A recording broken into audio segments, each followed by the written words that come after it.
Before the flood, according to the text of Genesis, there was a period when the sons of God took wives from the daughters of men, and the Nephilim were on the earth. Just 4 verses, no detailed explanation, no genealogy of their lineage, no physical description beyond a single line that they were mighty men of old, men of renown. Yet those 4 verses have generated centuries of debate, theological disagreement, and cultural speculation. Tonight, we are not going to speculate beyond the record. We are going to examine what the biblical text actually says, where it says it, and how later references either clarify or complicate the picture.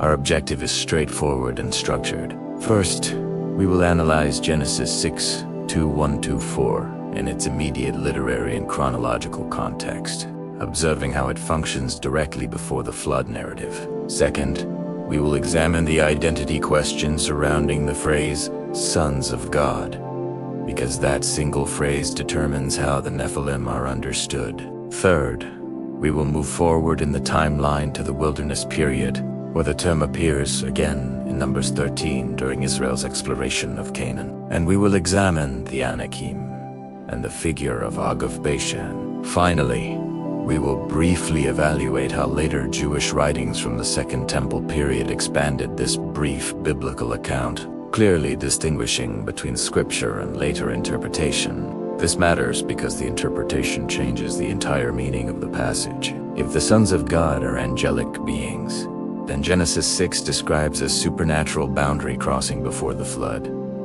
If they are human rulers or the godly line of Seth, then the text describes social corruption and intermarriage. Both views have historical support. The question is not what sounds dramatic. The question is what the sources actually indicate. Few people notice that the Nephilim are mentioned again after the flood, which creates a chronological problem that interpreters have struggled with for centuries. How can a pre-flood group appear in post-flood territory? Is it the same group, a reused name, or a later exaggeration by the spies? This tension is not minor.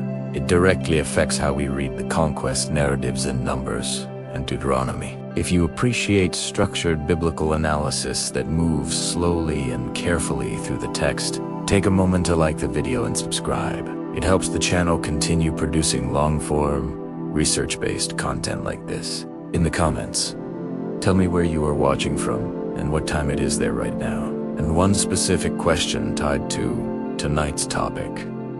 When you read Genesis 6, do you interpret the sons of God as angelic beings, royal rulers, or the line of Seth? I'm interested in seeing how different regions of the world read this passage. We will now begin with the text itself, starting at the exact moment in Genesis where the Nephilim are introduced, and examining the structure and wording line by line. Genesis 6:1-4 appears immediately after the genealogy of chapter 5 and immediately before God's declaration that humanity's wickedness had become great on the earth.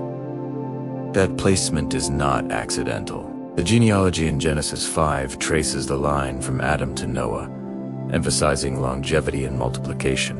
By the time chapter 6 begins, the text states plainly that man began to multiply on the face of the land and daughters were born to them. This is not symbolic language. It is demographic growth. The narrative signals expansion, population increase, and generational development. The setting is a world that has been filling with human beings for many centuries, according to the chronology of Genesis.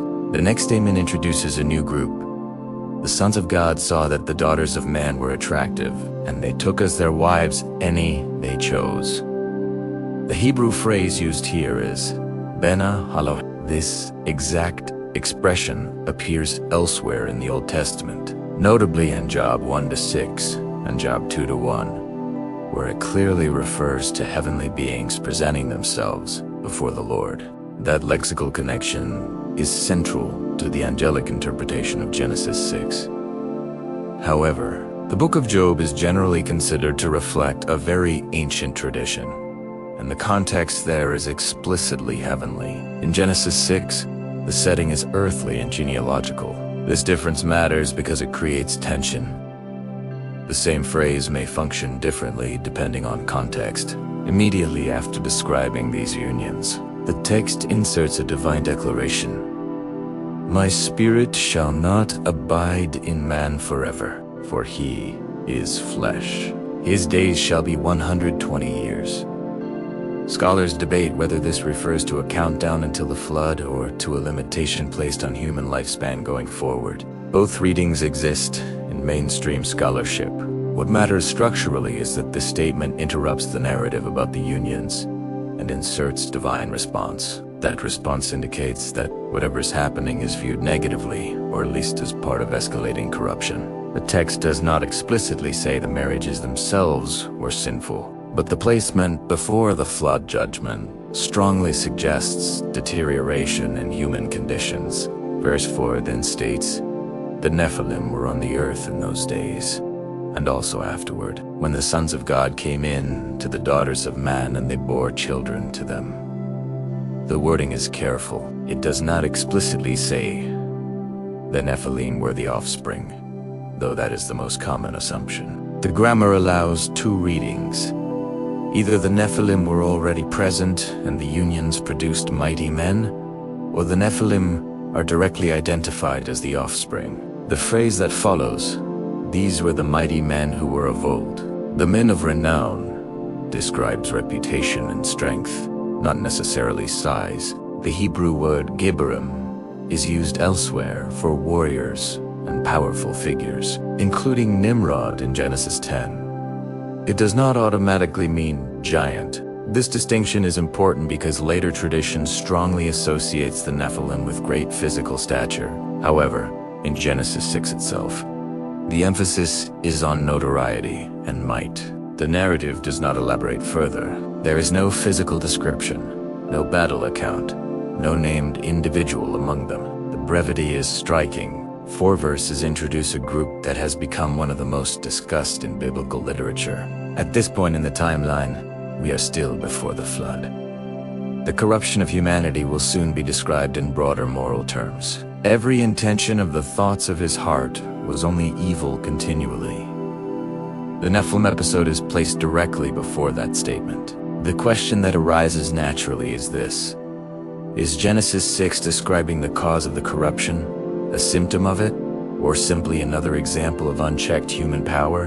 To unswear that, we must look more closely at the identity of the sons of God, because that single phrase determines how the Nephilim are understood. The identity of the sons of God has divided interpreters for centuries, and the debate is not modern. There are 3 primary views in serious scholarship and historical theology, each with textual support, and each carrying different implications for how the Nephilim are understood. The first view, often called the angelic interpretation, argues that the phrase Ben Elohim consistently refers to heavenly beings in the Hebrew Bible, especially in Job 1 and 2, and possibly in Job 38-7. According to this reading, Genesis 6 describes angelic beings crossing a boundary, taking human wives, and producing offspring. This interpretation was common in early Jewish literature, including the Book of 1 Enoch, and was also held by several early Christian writers.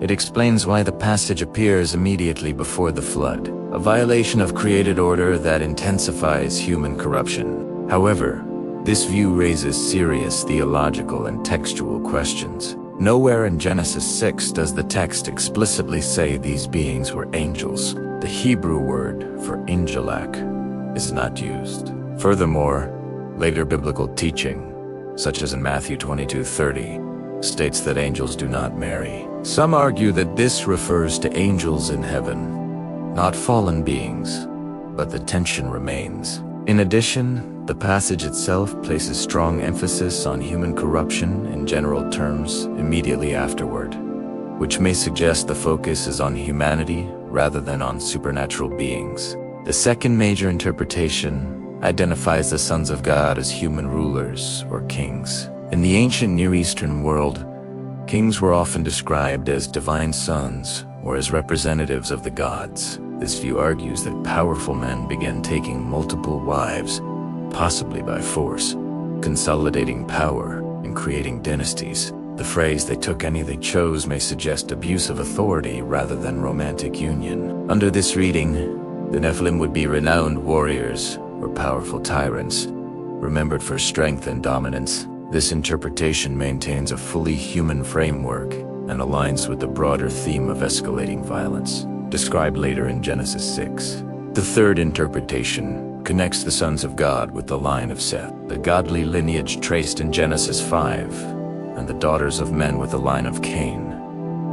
According to this view, the passage describes the breakdown of separation between the righteous and the wicked lines. Over time, intermarriage erased moral distinction, contributing to universal corruption. While this interpretation has historical support in later Christian tradition, critics argue that the phrase "sons of God" is not clearly used elsewhere in the Old Testament to describe the Sethite line, making this reading less linguistically grounded. Each interpretation attempts to solve the same textual problem. Why would this brief episode be placed directly before the flood narrative? The flood is presented as a response to widespread violence and moral collapse. If Genesis 6:1-4 describes an intensification of that collapse, then the identity of the sons of God determines whether the problem is primarily supernatural rebellion, political tyranny, or covenantal corruption. At this stage of the narrative, the text gives no further detail. Immediately after these verses, Genesis 5 states that the Lord saw that the wickedness of man was great in the earth. The focus shifts entirely to humanity. This shift may suggest that regardless of how one interprets the earlier verses, the responsibility for corruption rests squarely on mankind. The narrative does not develop the Nephilim further in the pre-flood world. They appear briefly and then disappear beneath the waters of the flood, at least according to the immediate reading of Genesis. But the story does not end there. The name reappears centuries later in a very different context, during Israel's approach to Canaan. That reappearance creates one of the most significant interpretive challenges in the entire discussion. How can the Nephilim be mentioned after the flood? That is where we turn next. The next time the word Nephilim appears in the Bible is not in Genesis, but in Numbers 13, during the Israelite exploration of Canaan. Chronologically, this occurs centuries after the flood, during the wilderness period following the Exodus from Egypt. According to the biblical timeline, the flood had destroyed all land-dwelling life except for Noah, his family, and the animals preserved in the ark. If the Nephilim were present before the flood, the immediate question becomes direct and unavoidable. How can they appear again in the land of Canaan? Numbers 13 records that Moses sent 12 spies into Canaan to assess the land and its inhabitants. After 40 days, they returned with a report. They confirmed that the land was fertile and productive, but they also described its inhabitants as strong and heavily fortified. In verse 32, the spies said, "The land through which we have gone to spy it out is a land that devours its inhabitants." Then, in verse 33, they added a critical statement. "And there we saw the Nephilim, the sons of Anak, who come from the Nephilim. And we seemed to ourselves like grasshoppers, and so we seemed to them." This verse is the only explicit post-flood reference to the Nephilim. It contains two important components. First, the spies claim to have seen them. Second, the text identifies the sons of Anak as descending from the Nephilim. The Hebrew wording places the phrase, "who come from the Nephilim," as a clarifying note. This suggests that the Anakim were associated with the earlier group by reputation or lineage. However, the statement is embedded in the spies' report, and that context matters because the report is later described as exaggerated and fear. Immediately after this report, Joshua and Caleb respond by urging the people not to fear. The text states that the 10 spies brought back a bad report of the land. This raises a textual tension. Were they accurately describing unusually tall and powerful inhabitant, or were they amplifying the threat to justify their fear? The narrative does not explicitly accuse them of inventing the Anakim, but it does portray their overall assessment as lacking trust. That tension must be considered when interpreting the Nephilim reference in Numbers. The term Anakim appears several times in Deuteronomy and Joshua. Deuteronomy 10:11 describes the Amim as a people great and many, and tall as the Anakim, and it explicitly says they were also considered Rephaim. This introduces another related term, Rephaim. In Deuteronomy 3:11, Og, king of Bashan, is described as one of the last of the Rephaim, and his bed is said to be 9 cubits long. This measurement, if taken at face value, suggests extraordinary height. These cross-references indicate that Israel encountered clans remembered for unusual size and strength, even if the word Nephilim itself appears only once post-flood. At T's point, the question becomes sharper. Are we dealing with literal descendants of a pre-flood group somehow surviving? Or is the term Nephilim being used by the spies as a label to describe intimidating warriors? The text of Numbers does not provide genealogical proof. It reports what the spies claim to have seen. That distinction matters because narrative voice and reported speech are not identical in biblical storytelling. To move forward, we need to examine the Anakim and the related giant clans in more detail, because the biblical record provides additional information about them beyond the spies' initial statement. To understand the connection between the Nephilim and the Anakim, we must examine the broader references to giant clans in Deuteronomy and Joshua, because those texts expand the geographical and historical picture beyond the initial report in Numbers 13. In Deuteronomy 1:28, Moses recalls the people's reaction to the spies' report, repeating their words, "The people are greater and taller than we. The cities are great and fortified up to heaven." This statement reinforces that unusual size and military strength were central to the fear response. However, Deuteronomy 2 and 3 provide additional detail about related groups, such as the Emim, the Zamsamim, and especially the Rephaim. These references are not presented as mythical but as historical inhabitants of specific territories east of the Jordan. Deuteronomy 2:11 states that the Rephaim formerly lived in Moab, described as a people great and many, and tall as the Anakim. It then adds that they were also counted as Rephaim. This matters because it links multiple names into a broader classification of unusually large warrior clans. The Rephaim appeared repeatedly in the historical books as a distinct group associated with great size. Deuteronomy 3:11 highlights Og, king of Bashan, stating that he was one of the last of the Rephaim, and that his bed, made of iron,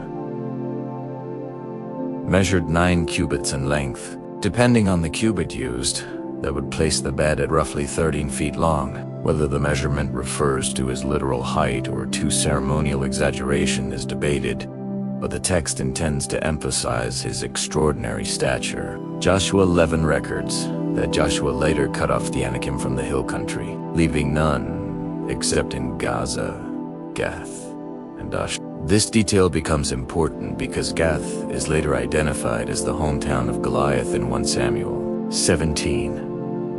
Although the text does not explicitly call Goliath a Nephilim, it does describe him as exceptionally tall, and later tradition associates him with the Rephaim lineage. The biblical narrative, therefore, presents a pattern. Large warrior clans existed in Canaan, were known by several names, and were gradually displaced during Israel's conquest. At this point, the retention question sharpens. Does the biblical text itself claim that the pre-flood Nephilim survived the flood, or is the term being reused to describe post-flood giant clans? The only direct link is the statement in Numbers 30 and 33, and that statement comes from the fearful spies. The narrative voice does not independently confirm their genealogical claim. Instead, it confirms the existence of large and powerful clans under names like Anakim and Rephaim. This distinction is critical because it separates descriptive language from theological assertion. There are 3 main explanations offered in scholarship. First. Some argue that the Nephilim before the flood and the Anakim afterward are distinct groups sharing a name or reputation, with Nephilim functioning as a label for giants. Second, others maintain that angelic unions occurred again after the flood, though this is not directly stated in the text and lacks explicit biblical support. Third, some interpret the spies statement as rhetorical exaggeration meant to justify fear, meaning the genealogical claim may not be intended as literal history. The biblical narrative does not pause to resolve this tension. Instead, it moves forward with Israel's failure to trust God, resulting in 40 years of wilderness wandering. This outcome shows that the report of the Nephilim had immediate historical consequences. The fear generated by the claim altered the course of an entire generation. Whether the giants were literal descendants of a pre-flood group or not, the belief in their presence reshaped Israel's destiny at that moment. To move further, we need to return briefly to Genesis and examine whether the original text implies that the Nephilim were the cause of the flood, or simply part of a broader pattern of violence and corruption. To evaluate whether the Nephilim were central to the flood narrative, we must return to Genesis 6 and examine the flow of the chapter beyond verses 1 to 4. After the brief mention of the sons of God and the Nephilim, verse 5 states, "The Lord saw that the wickedness of man was great in the earth, and that every intention of the thoughts of his heart was only evil continually." This statement broadens the focus from a specific group to humanity as a whole. The text does not isolate the Nephilim as the direct cause of the flood. Instead, it attributes the coming judgment to widespread human corruption. Verse 11 reinforces this by stating that the earth was filled with violence. The Hebrew word used here, Hamas, conveys systemic wrongdoing, brutality, and social disorder. This matters because it shifts interpretive weight. If the Nephilim were hybrid offspring of angelic beings, one might expect the narrative to identify them as the central reason for divine judgment. Instead, the text emphasizes universal human depravity. Noah is described as righteous in contrast to the surrounding generation, not in contrast to a separate supernatural race. The flood is presented as a response to humanity's moral collapse.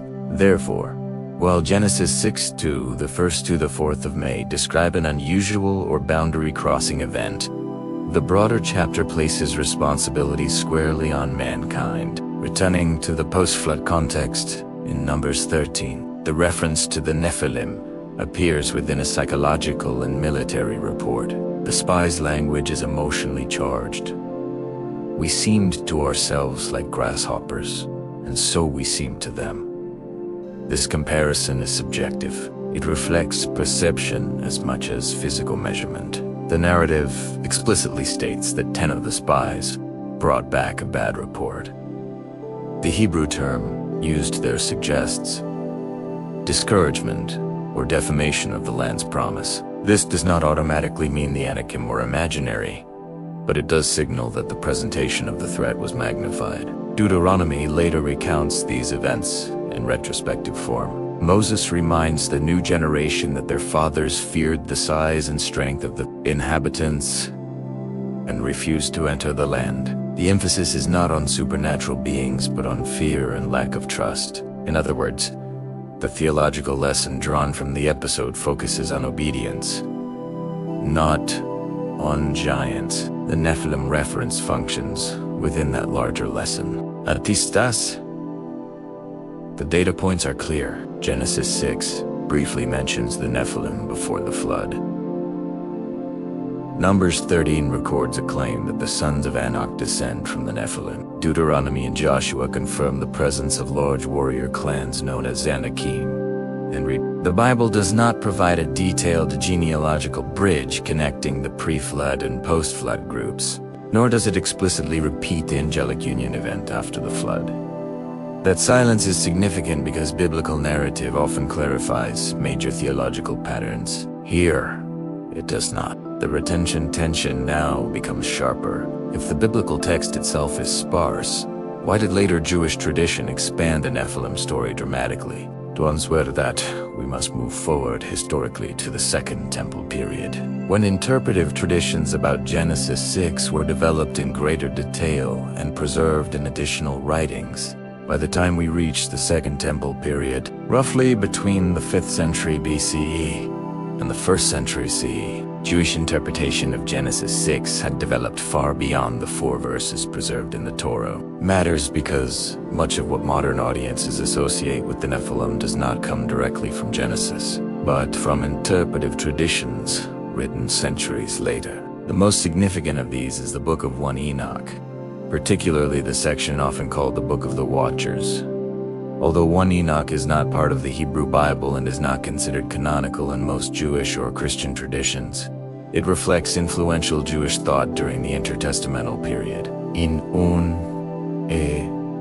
Enoch, the sons of God are explicitly identified as angelic beings called watchers who descend to earth, take human wives, and produce giant offspring. These giants are described in extreme physical terms, consuming vast resources and eventually turning violent against humanity. The text portrays their existence as directly responsible for the corruption that leads to the flood.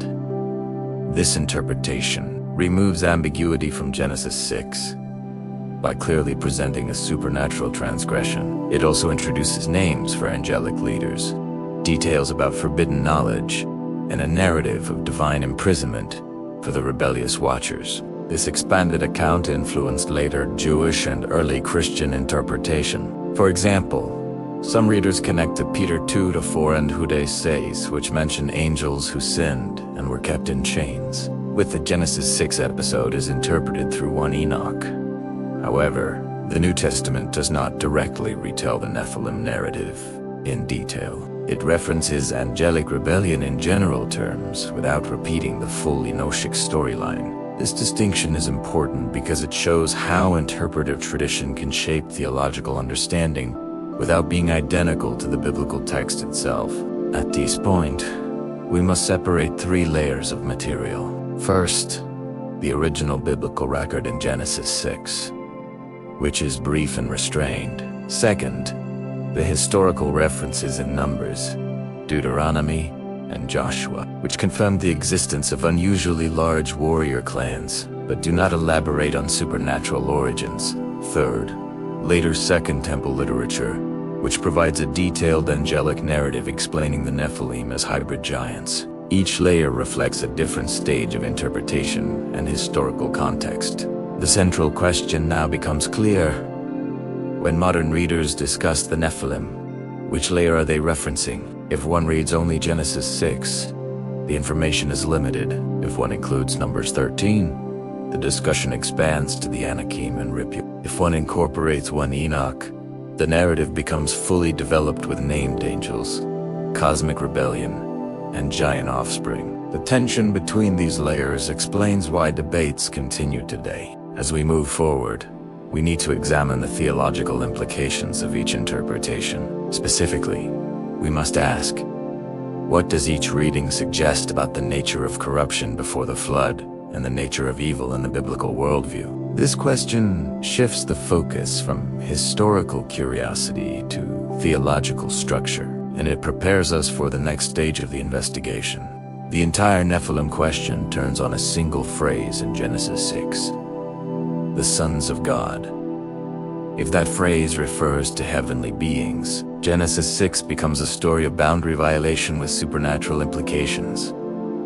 If it refers to human rulers, it becomes a story about power, coercion, and the rise of violent elites. If it refers to a godly human line, it becomes a story about covenant collapse through intermarriage and assimilation. In each case, the Nephilim are understood differently, and the flood narrative takes on a different shape. This is why careful readers treat Genesis 6:1-4 as a textual hinge. The chapter transitions from genealogies to judgment, and the meaning of that transition depends on how this phrase is read. The first interpretation, the angelic view, starts with language comparison. The Hebrew expression Ben Elohim appears in Job in a setting that is clearly heavenly beings present themselves before the Lord. That lexical overlap is the strongest textual argument for reading Genesis 6. The same way, supporters of this view also point to the unusual brevity of Genesis 6, arguing that the author assumes the audience already recognizes the phrase and its implications. Under this reading, The phrase, "they took wives," describes the crossing of a boundary established in creation. And to press, "they bore children to them," is taken as direct offspring language. The Nephilim then become associated with abnormal origins and exceptional might, which later tradition elaborates into giants and a pre-flood crisis of violence. But the angelic view immediately faces a restraint in the biblical text itself. Genesis does not use the normal Hebrew term for angels, malach, and it does not describe a heavenly descent scene. It stays on the ground, in human marriage language, in a context of population growth. It also raises theological questions later readers cannot ignore. Jesus says in Matthew 22:30 that angels do not marry, a statement that seems to cut against the idea of angelic unions. Some argue that Matthew describes angels in heaven, not rebels, but that is an inference rather than an explicit clarification. So even within biblical interpretation, the angelic reading relies on connecting separate texts and deciding how strongly to apply that connection. The second interpretation reads sons of God as human rulers, often linked to the ancient Near Eastern pattern of kings claiming divine sonship or divine status. This matters because Genesis 6 says these sons of God took wives from any they chose, language that can imply unchecked selection and social power rather than ordinary marriage. Under this reading, the passage describes a world in which powerful men expanded their households, took women as they wanted, and produced famous warrior offspring. Mighty men, men of renown. That fits the social reality of early states and warlord cultures, where elite lineages formed through coercion, and where reputation for violence and conquest created legends. In this framework, the Nephilim are not supernatural hybrids. They are remembered as dominant fighters or oppressive elites in a pre-flood world already sliding toward violence. The third interpretation identifies the sons of God as the godly line of Seth, contrasted weak daughters of men as the line of Cain. The idea is that Genesis 4-5 has just separated two, marked by violence and exile, the other by a line that walked with God. And Genesis 6 describes that separation collapsing through inner. The outcome is a single blended humanity in which righteousness is diluted and wickedness becomes universal. This reading fits the immediate shift to the wickedness of man was great, and it keeps the entire episode within human moral history without introducing supernatural actors. The main weakness is linguistic. The phrase sons of God is not clearly used elsewhere in the Old Testament to mean Sethites, so the interpretation depends more on narrative pattern than on a direct lexical match. What matters for attentioning, for honest readings, that each interpretation produces different consequences when you move forward to Numbers 13. If the Nephilim are supernatural hybrids, then the spies' claim raises the question of recurrence. If the Nephilim are legendary warrior elites, then Numbers 13 reads like fearful men using a known label for terrifying opponents. If the Nephilim are the result of moral collapse, then the key theme is not biology, but corruption spreading until judgment. In the next part, we will test these interpretations against the strongest counter-arguments and the specific constraints of the biblical text, because Genesis 6 is short enough that every word has weight. To evaluate these interpretations responsibly, we must test them against the internal structure of Genesis 1-11. Often called the primeval history. These chapters move in a clear pattern. Creation, human disobedience, escalating violence, divine judgment, and partial renewal. Genesis 4 introduces the first murder. Genesis 5 emphasizes mortality with the repeated phrase, "and he died." Genesis 6 then announces that human wickedness has reached a point of no return. Whatever the Sons of God episode represents, it must fit into that progression. It cannot be detached from the broader narrative arc. The angelic interpretation argues that Genesis 6 describes a final intensification of corruption before the flood. Supporters note that in other ancient Near Eastern literature, divine beings interacting with humans was not an unusual motif. However, Genesis is distinctive in how restrained it is. Compared to surrounding myth, there is no extended divine battle, no dramatic confrontation scene, and no elaborate explanation of hybrid beings. Instead, the text remains concise and moves quickly to human wickedness. This brevity may suggest that the focus is not on angelic rebellion as the central theme, but on the resulting moral environment. In other words, even if one accepts an angelic reading, the narrative priority remains human corruption. Critics of the angelic view also point out that Genesis repeatedly emphasizes lineage through genealogies. Chapter 5 carefully traces descent from Adam to Noah. If Genesis 6 were introducing a biologically distinct hybrid race, one might expect further genealogical clarification. Instead, the Nephilim are mentioned once and never integrated into the genealogical structure. This absence does not disprove the view, but it raises a structural question.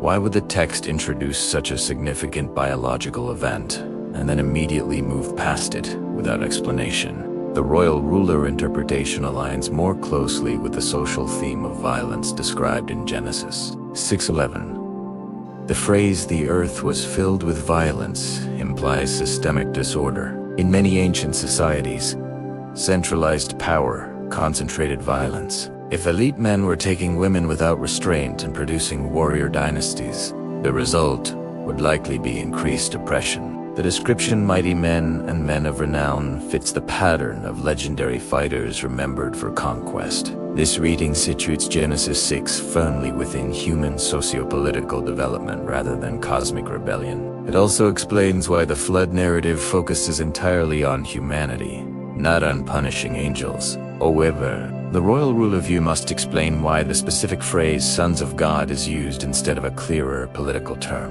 Genesis has already used the word for man and father in genealogies. It does not typically use divine language loosely. Therefore, supporters of this view argue that rulers were seen as divine representatives, making the phrase contextually appropriate. Whether that explanation is sufficient depends on how strictly one expects Genesis to avoid royal ideology.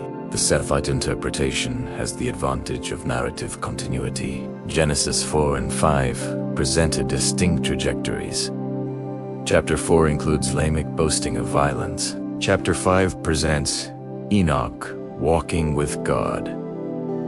If the sons of God are Seth's descendants, then Genesis 6 describes the merging of the faithful and the violent lines, resulting in universal corruption. The flood then becomes a reset, not of a hybrid species, but of a morally unified humanity.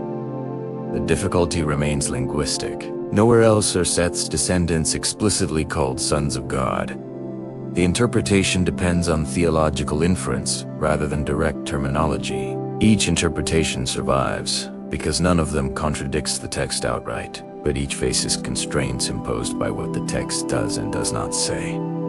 The narrative is short. It introduces the Nephilim without explanation and shifts immediately to divine judgment. That structure may suggest that the emphasis lies not in biological speculation, but in the trajectory toward violence. In the next part, we will examine how later biblical writers handle angelic rebellion and giant imagery, because that broader canonical context influences how Genesis 6 has been read throughout history. To move beyond Genesis 6 itself, we must examine how later biblical texts handle two related themes: angelic rebellion and unusually large warrior figures. This broader canonical context does not directly interpret Genesis 6, but it influences how readers connect passages. In 2 Peter 2-4, the text states that God did not spare angels when they sinned, but cast them into chains of gloomy darkness.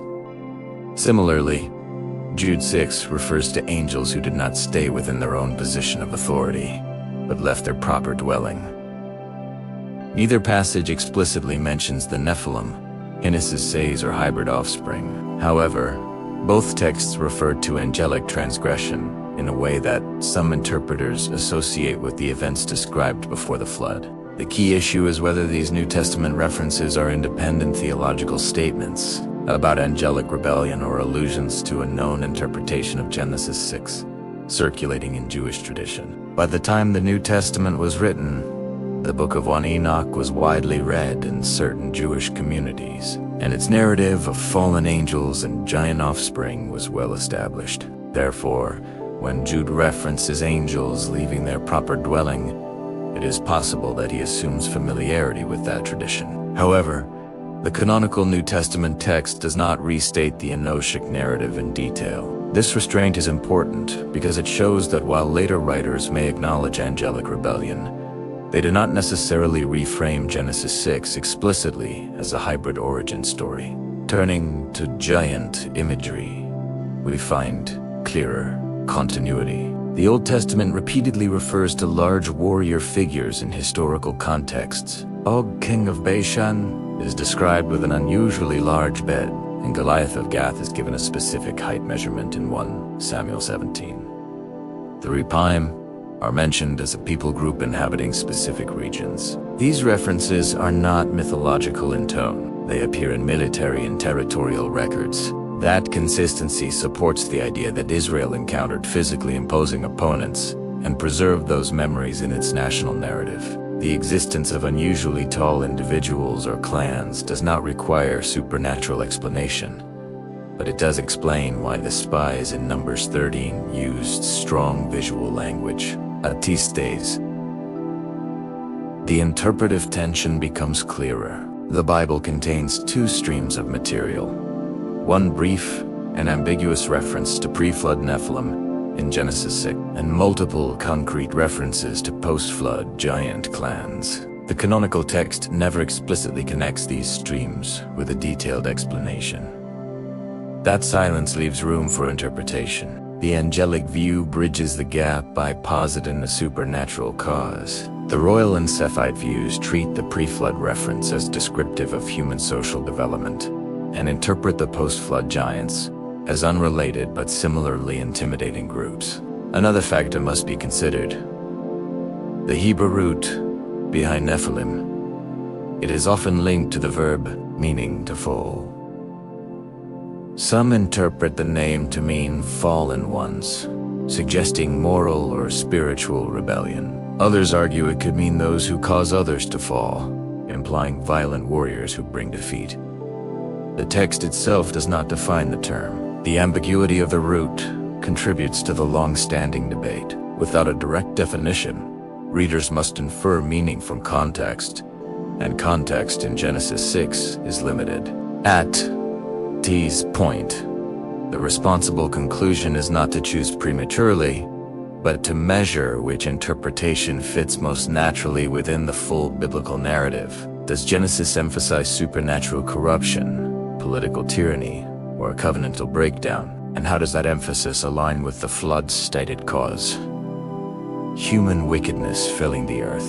In the next part, we will weigh these interpretations directly against the stated reason for the flood and determine which reading best accounts for both Genesis 6 and the broader storyline. To determine which interpretation best fits the biblical narrative, we must return to the explicit reason given for the flood. Genesis 6-5 states that the Lord saw that the wickedness of man was great in the earth, and that every intention of the thoughts of his heart was only evil continually. Verse 12 reinforces that all flesh had corrupted their way on the earth. The emphasis is comprehensive and the text does not say that angels corrupted the earth. It does not say that hybrid offspring destroyed society. It says that humanity's thoughts and actions had become continuously evil. This framing sets a boundary on how far any interpretation of the Nephilim can go without exceeding the text. If the angelic interpretation is adopted, then Genesis 6:1-4 would represent an event that accelerated or intensified human corruption. But the narrative still assigns moral responsibility to humanity as a whole. The flood is not described as a punishment of angels. It is described as judgment on the earth. Even if angelic rebellion occurred, it is not presented as the central legal charge in the divine decision. This distinction is critical because it keeps the focus on human accountability rather than on a supernatural invasion narrative. If the royal ruler interpretation is adopted, Genesis 6 describes a society where powerful men consolidated control, took women without restraint, and produced warrior elites whose reputation for violence spread.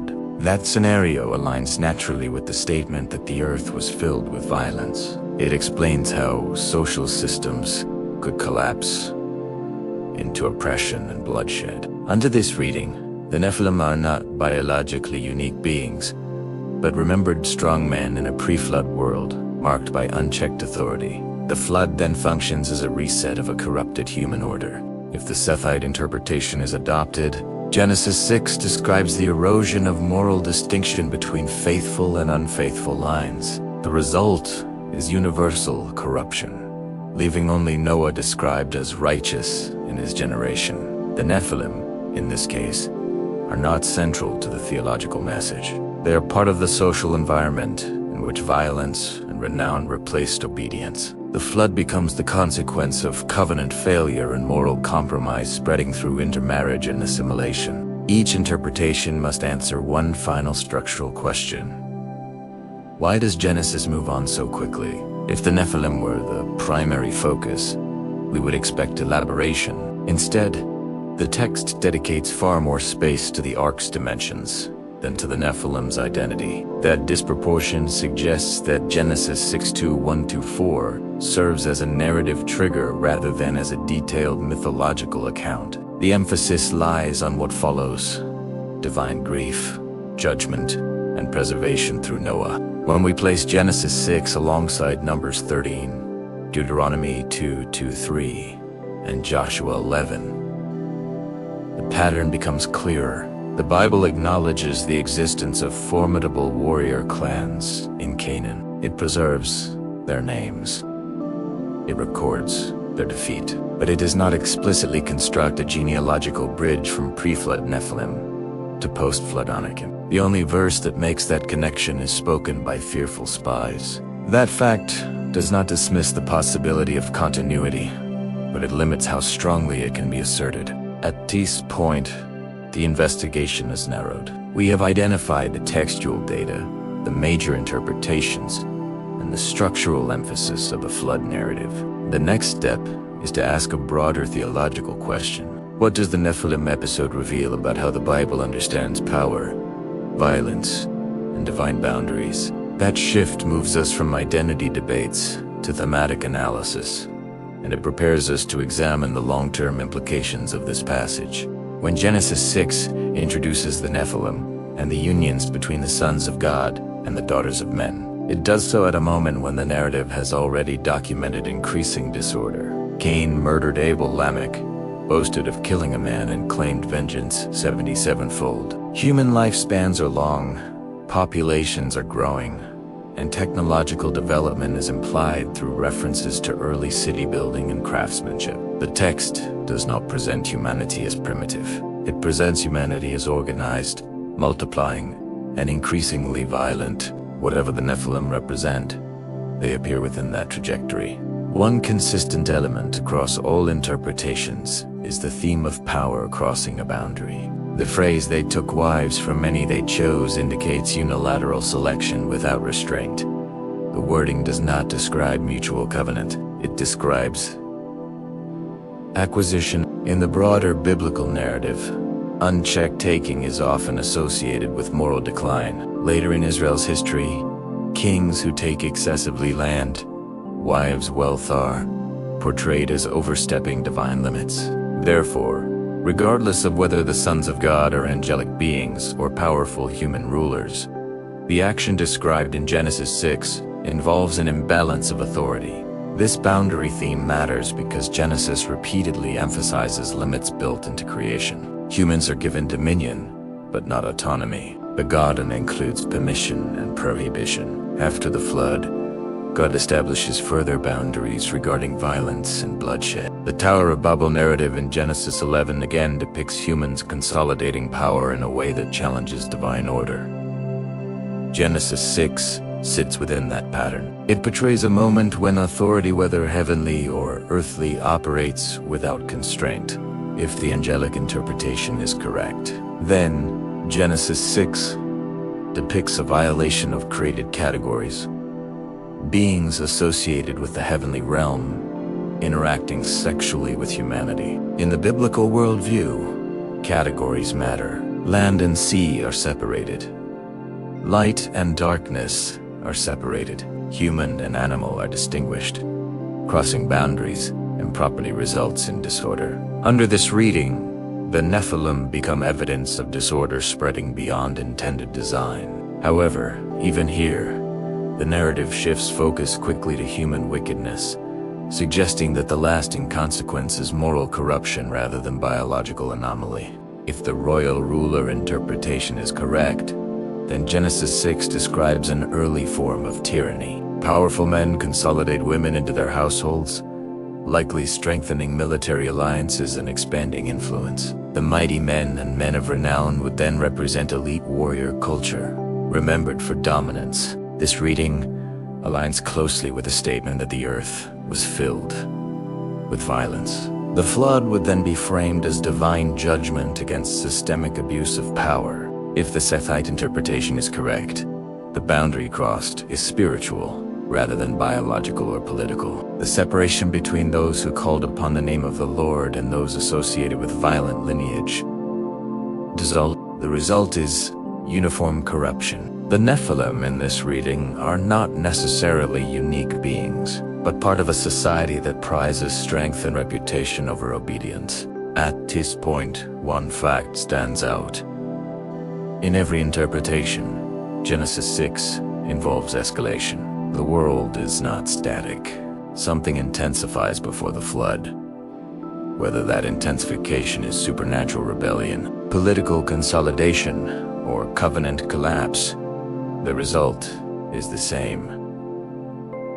Violence fills the earth. This suggests that the theological center of the passage may not be the biological identity of the Nephilim, but the accelerating misuse of power. In the next part, we will examine how the flood functions as a response to that escalation, and whether the narrative treats the Nephilim as a temporary anomaly or as part of a larger human pattern that re-emerges after the waters recede. When the flood narrative begins in Genesis 6 to 9, the focus narrows to Noah and his generation. The text describes Noah as a righteous man, blameless in his generation, and it emphasizes that he walked with God. This characterization stands in direct contrast to the surrounding world, which is described as corrupt and filled with violence. The narrative does not mention the Nephilim again during the flood account. It does not describe them resisting judgment or receiving special attention. Instead, it presents a universal judgment affecting all flesh. This universality is significant because it indicates that the problem addressed by the flood was not limited to a specific group but was systemic across humanity. The flood functions as both judgment and reset. God declares his intention to destroy humanity, along with the earth, because corruption has reached saturation. The ark becomes the instrument of preservation for a remnant through whom humanity will begin again. The covenant established after the flood includes explicit limitations, prohibition of murder, recognition of blood as sacred, and a promise never again to destroy the earth with water. These post-flood commands emphasize restraint. They reintroduce boundaries around violence and life. This suggests that the theological lesson of the flood is not about erasing a hybrid race, but about confronting unchecked human wrongdoing. If Genesis 6 were primarily about angelic beings producing giants, one might expect the flood narrative to emphasize the eradication of those beings. Instead, the emphasis remains on human behavior and divine grief over moral decay. This observation strengthens the view that the Nephilim episode is part of a broader pattern, rather than the sole catalyst for judgment. The narrative momentum moves from boundary violation to systemic violence, to decisive intervention. After the flood, Genesis 10 lists the descendants of Noah's sons, establishing a new genealogical framework. The text carefully traces nations and territories, grounding humanity's renewal in identifiable lineages. There is no direct mention of Nephilim in these genealogies. This silence matters because Genesis places strong emphasis on lineage continuity. If a distinct race had survived, one would expect some trace within these structured lists. The absence does not eliminate interpretive possibilities, but it reinforces the idea that the Nephilim are not central to the post-flood genealogical world described in Genesis. The Tower of Babel episode in Genesis 11 introduces another escalation of power. Humanity gathers, builds, and seeks to make a name for itself. The phrase "make a name" echoes the earlier description of men of renown. Both passages involve collective ambition and reputation building. The result in Genesis 11 is divine intervention that disperses humanity and limits its unified power. This pattern reinforces the theme of boundaries. When human power centralizes and seeks autonomy without divine reference, dispersion or judgment follows. At this point, the narrative pattern across Genesis 1 to 11 becomes clearer. Human beings multiply. Power consolidates. Boundaries are crossed. Violence increases. God intervenes to restrain or reset. The Nephilim episode fits into this arc as one moment in a series of escalations. The focus consistently returns to human responsibility and divine sovereignty. The question now shifts forward in time again. If the flood reset humanity and re-established boundaries, why do we encounter giant clans and formidable warrior groups in Canaan centuries later? Are these simply natural developments within human diversity, or do they reflect lingering memory and reputation connected to the earlier narrative? In the next part, we will analyze how Israel's confrontation with the Anakim and Rephaim functions within the conquest narrative, and whether the text treats them as theological threats or military challenges.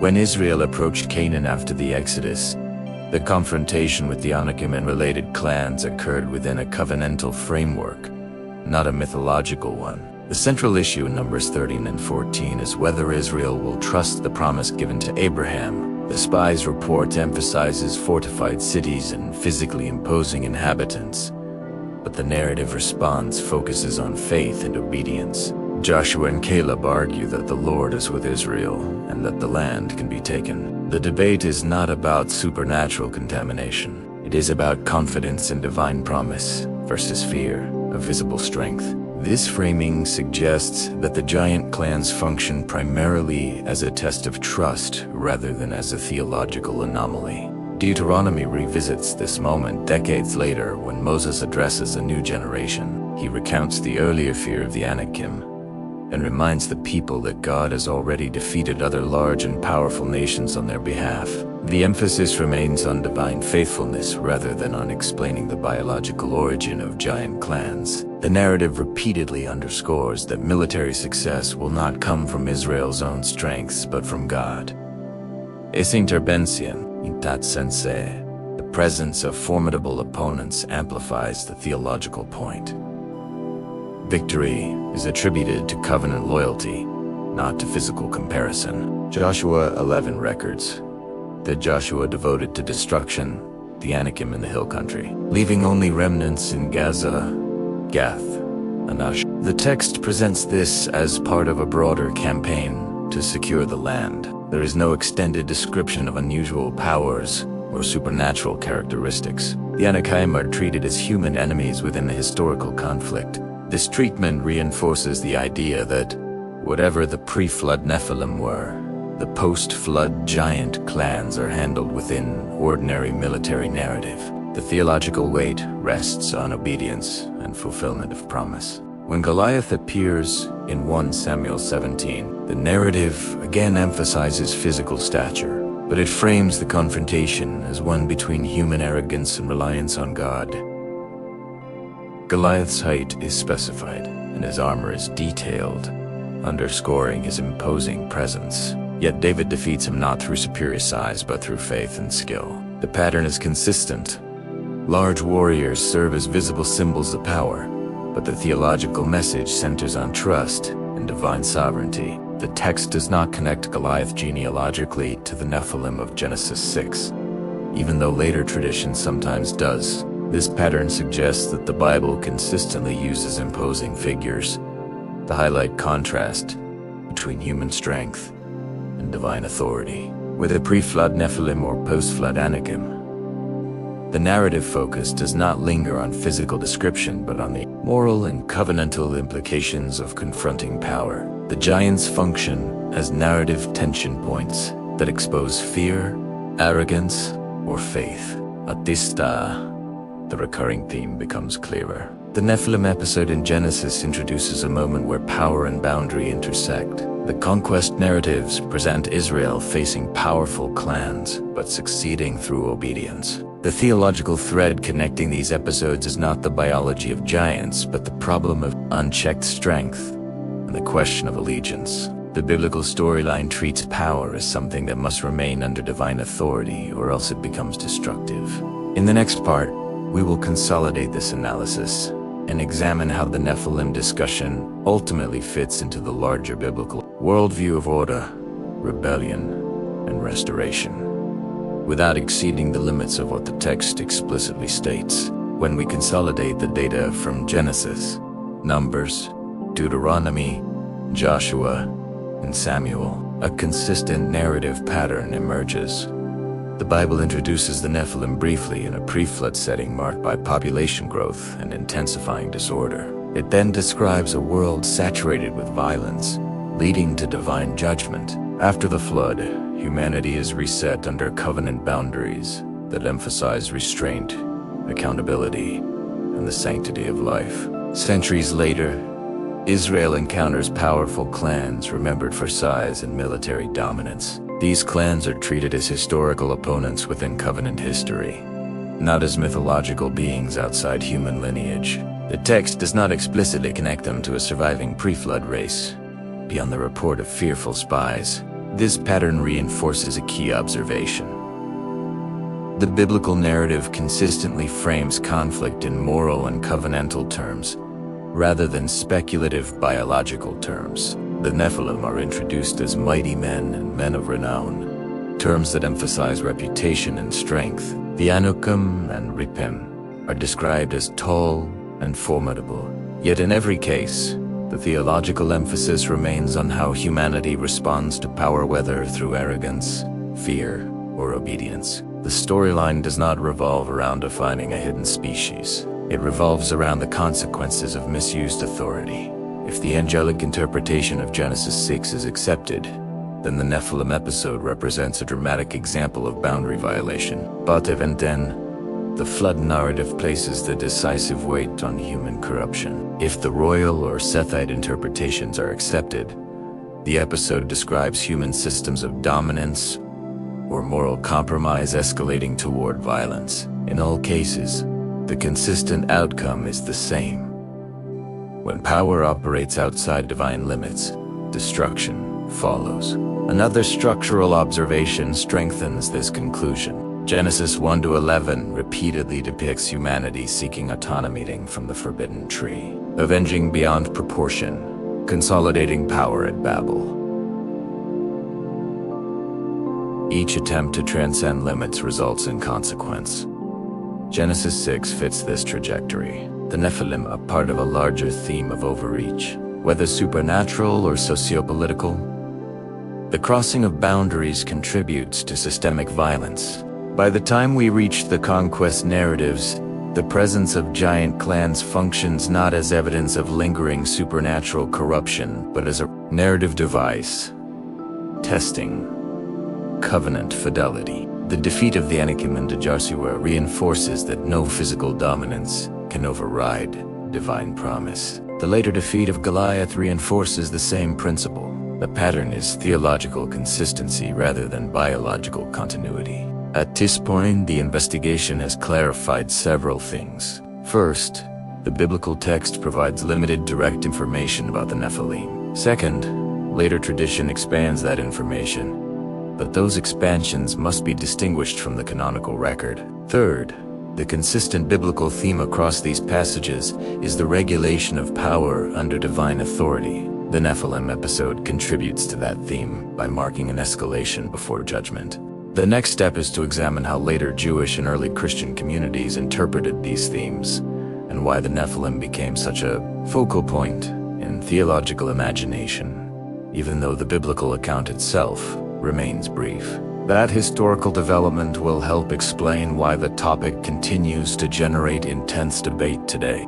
By the Second Temple period, Jewish interpretation of Genesis 6 had moved beyond brief ambiguity and into structured narrative expansion. The most influential development appears in 1 Enoch, particularly chapters 6 to 16, often called the Book of the Watchers. This text, composed between the 3rd and 1st centuries BCE, according to most mainstream scholarship, reflects interpretive traditions circulating in Jewish communities before the time of Christ. It does not replace Genesis, but it expands it, filling in narrative gaps left by the biblical account. Understanding this expansion is essential because much of what modern audiences assume about the Nephilim originates here rather than in Genesis itself.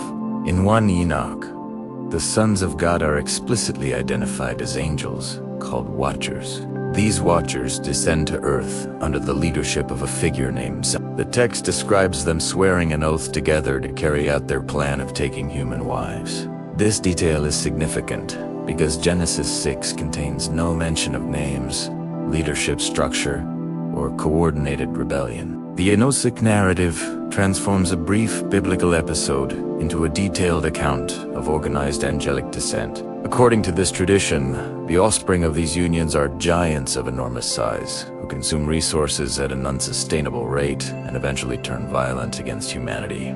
The expansion serves a theological purpose. In 1 Enoch, the corruption of the earth is linked not only to human wickedness, but to forbidden knowledge introduced by the Watchers. These angels are said to teach metallurgy, weapon making, astrology, and other skills. The implication is that technological and cultural advancement, when divorced from divine authority, accelerates violence. This detail resonates with Genesis 4, which mentions early craftsmanship among Cain's descendants. But Genesis itself does not attribute such development to angelic instruction. The Enochic narrative therefore provides a cosmic explanation for human corruption that Genesis leaves unstated. This expansion had historical influence. Fragments of 1 Enoch were discovered among the Dead Sea Scrolls, indicating that it was valued in certain Jewish communities. Early Christian writers such as Justin Martyr and Irenaeus referenced similar interpretations of Genesis 6. However, the Hebrew Bible remained unchanged. Genesis 6 continued to contain only 4 verses on the subject. The gap between canonical restraint and interpretive elaboration became part of the interpretive tensions surrounding the Nephilim. The retention question at this point is precise. Why did Jewish tradition feel compelled to expand Genesis 6 so dramatically? One likely reason is that the brevity of the biblical account invites explanation. When a narrative introduces unusual beings without detail and immediately transitions to global judgment, readers seek causal clarity. The Enochic tradition provides that clarity by attributing widespread corruption to angelic rebellion and hybrid offspring. Whether or not one accepts this explanation, its existence demonstrates how ancient readers grappled with the same ambiguity modern readers encounter. In the next part, we will examine how this Enochic expansion influenced later Jewish and Christian thought, and how certain New Testament passages have been interpreted in light of this tradition, without overstating what the canonical texts explicitly affirm. As Jewish interpretation developed during the Second Temple period, the Enochic explanation of Genesis 6 did not remain isolated. It circulated alongside other interpretive traditions and shaped how some communities understood evil, angels, and cosmic rebellion. The Book of Jubilees, another Second Temple work dated roughly to the 2nd century BC, also refers to angelic descent and the corruption of humanity before the flood. Jubilees reframes portions of Genesis and Exodus in expanded form, reinforcing the idea that certain angelic beings transgressed divine boundaries and influenced human behavior. These texts demonstrate that the angelic interpretation of Genesis 6 was not marginal. It was embedded in strands of Jewish thought well before the rise of Christianity. By the 1st century CE, this interpretive framework was part of the broader intellectual environment. When we read Dos Peter 2:4 and Jude 6, we encounter references to angels who sinned and were confined in chains or gloomy darkness. Neither passage retells the Genesis 6 narrative in detail, but the language aligns conceptually with the Enochic tradition. Jude 14-15 even directly quotes 1 Enoch 1-9, indicating that the author was familiar with that work. However, it is crucial to note that citing or referencing a tradition does not automatically canonize every element of its narrative. The New Testament authors do not restate the full Watcher storyline, nor do they explicitly describe giant offspring in connection with those angels. Their references remained concise and focused on divine judgment against rebellion. This distinction matters because it shows two interpretive layers operating simultaneously. The canonical Hebrew text of Genesis remains brief and restrained. Second Temple literature provides detailed narrative expansion. New Testament writers occasionally reference themes consistent with that expansion, but do not reconstruct Genesis 6 in full Enochic form. Therefore, readers must avoid collapsing these layers into a single unified narrative without recognizing their historical development. Another development during this period was the growing categorization of angelic hierarchies and demonic forces. Jewish literature increasingly explored the structure of the unseen realm, often connecting earthly corruption with cosmic rebellion. The Nephilim narrative became part of that larger framework.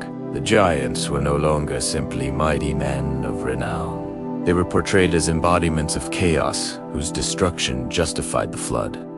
This theological move provided a clearer explanation for why divine judgment was necessary and reinforced the idea that boundaries between heavenly and earthly realms were not to be crossed.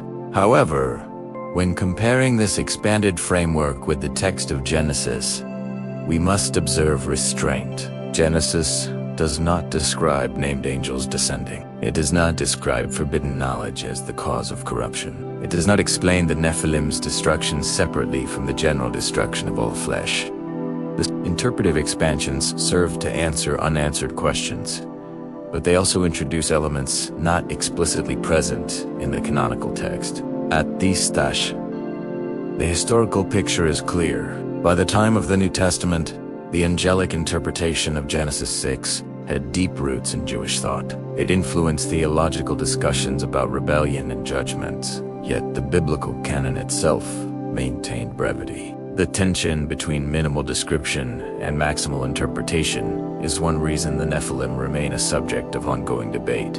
In the next part, we will examine how early Christian theologians navigated this tension and whether consensus emerged regarding the identity of the Nephilim. In the centuries following the Apostolic era, when Christianity began to spread in the first centuries after Christ, early theologians inherited both the Hebrew scriptures and the interpretive traditions circulating within Jewish communities. As a result, the Nephilim question did not disappear. It evolved. Some early Christian writers adopted the angelic interpretation directly. Justin Martyr in the 2nd century argued that certain angels transgressed by taking wives and producing offspring, connecting this rebellion to the origin of demonic influence. Irenaeus echoed similar themes, treating Genesis 6 as an episode involving fallen angels. These writers operated within an intellectual environment where 1 Enoch was still widely read, and its framework provided explanatory structure for the presence of evil. However, not all early Christian thinkers embraced this interpretation without reservation. By the 3rd and 4th centuries, alternative readings gained prominence. Augustine of Hippo, writing in the early 5th century, rejected the angelic interpretation in his work, The City of God. He argued that angels, being spiritual beings, do not engage in physical reproduction, and therefore cannot produce offspring with human women. Augustine favored the Sethite interpretation, viewing the sons of God as the godly line of Seth, intermarrying with the ungodly line of Cain. His reasoning was both theological and philosophical. He sought to maintain clear ontological distinctions between spiritual and physical beings, and to avoid attributing biological reproduction to angels. Augustine's influence was substantial. Over time, the Sethite interpretation became dominant in Western Christian theology. This shift did not erase the earlier angelic reading, but it changed the mainstream trajectory. The Nephilim were increasingly understood as powerful human figures rather than hybrid giants. Medieval theologians often followed Augustine's framework, interpreting Genesis 6 as a moral warning about covenant compromise rather than as a supernatural event. Meanwhile, Jewish interpretation also diversified. Rabbinic literature contains multiple perspectives, some echoing earlier angelic themes, and others focusing more on moral corruption. The debate did not disappear within Judaism either. What is notable is that across centuries of interpretation, no single view achieved universal agreement. The brevity of Genesis 6 continued to allow multiple readings, each attempting to resolve textual tension. The historical development reveals something important about the Nephilim narrative.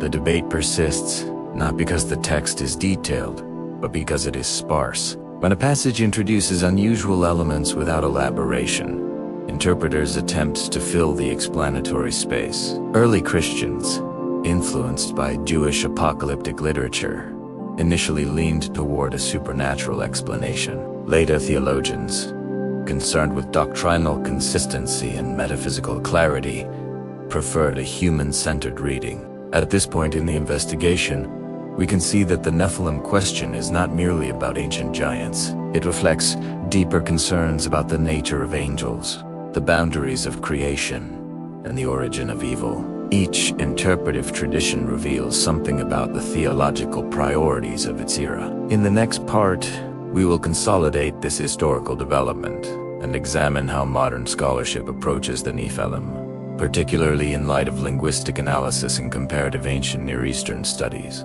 When modern scholarship began applying historical critical methods to biblical texts in the 18th and 19th centuries, the Nephilim passage became part of broader discussions about myth, ancient Near Eastern parallels, and textual development.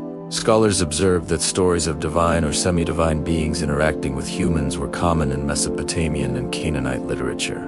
Figures such as the Apkallu in Mesopotamian tradition were described as culture bringers associated with antediluvian times. Some researchers suggested that Genesis 6 reflects a polemical adaptation of these traditions, reframing them within Israel's monotheistic worldview. Under this perspective, the Nephilim episode preserves memory of ancient motifs, but strips them of mythological detail. Linguistic analysis also became central to modern interpretation. Scholars examined the Hebrew root associated with Nephilim, often linking it to nut, meaning to fall.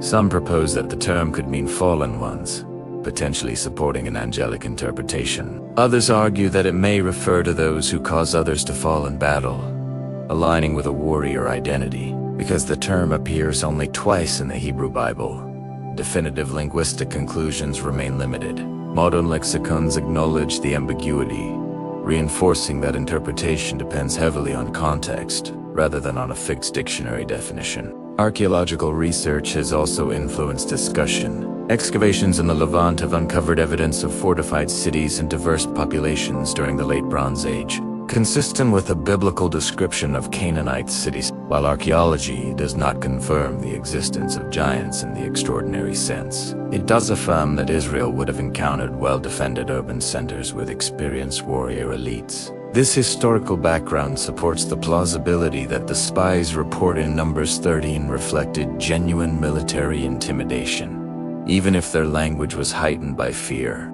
Contemporary scholars typically categorize interpretations into literary, theological, and historical approaches. Literary readings emphasize the narrative function of Genesis 6 as a transition into the flood story. Theological readings focus on themes of boundary violation and moral corruption. Historical approaches attempt to situate the passage within broader ancient Near Eastern contexts. While conclusions differ, there is general agreement that Genesis 6 is intentionally concise, and that later expansions cannot simply be read back into the text without acknowledging historical development.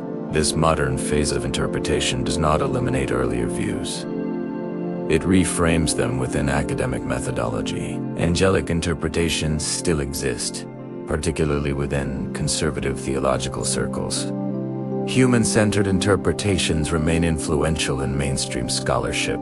What remains consistent across perspectives is recognition of the text's brevity and the need to avoid oversight. The Nephilim remain a small but influential element within a much larger narrative about corruption and judgment. At this point, the investigation has moved from biblical texts to Second Temple literature, early Christian theology, and modern scholarship.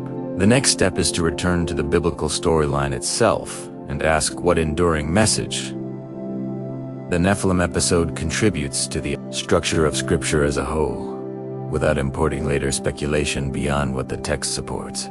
After examining Genesis, the conquest narratives, Second Temple expansion, early Christian theology, and modern scholarship, we return to the canonical structure of Scripture itself. The question now is not primarily who the Nephilim were in biological terms, but what function the episode serves within the biblical storyline. Genesis 6:1 4 is positioned at a turning point. Humanity has multiplied. Genealogies have extended across generations. Cultural development is implied. Violence has already entered the world through Cain and Lamech. Then, in 4 short verses, the narrative introduces the sons of God, the daughters of men, and the Nephilim. Immediately afterward, the text announces that human wickedness has become great and that judgment is imminent. This positioning indicates narrative function. The Nephilim episode intensifies the trajectory toward the flood. It marks a climax in the pre-flood world. The description of mighty men and men of renown suggests a society that values strength and reputation. In biblical theology, renown without righteousness is dangerous. Throughout Scripture, fame detached from obedience leads to downfall. The Tower of Babel reinforces this. When humanity seeks to make a name for itself, the Nephilim passage introduces that theme earlier, associating renown with a world approaching collapse. Another structural element is the contrast between collective corruption and individual righteousness. Genesis 6:9 introduces Noah as righteous in his generation. The text moves from a brief mention of powerful figures to a detailed account of a faithful individual. The ark narrative receives extensive measurement and instruction, while the Nephilim remain unexplained. This imbalance suggests that Scripture's emphasis lies not in elaborating on powerful figures, but in preserving the story of covenant continuity through Noah.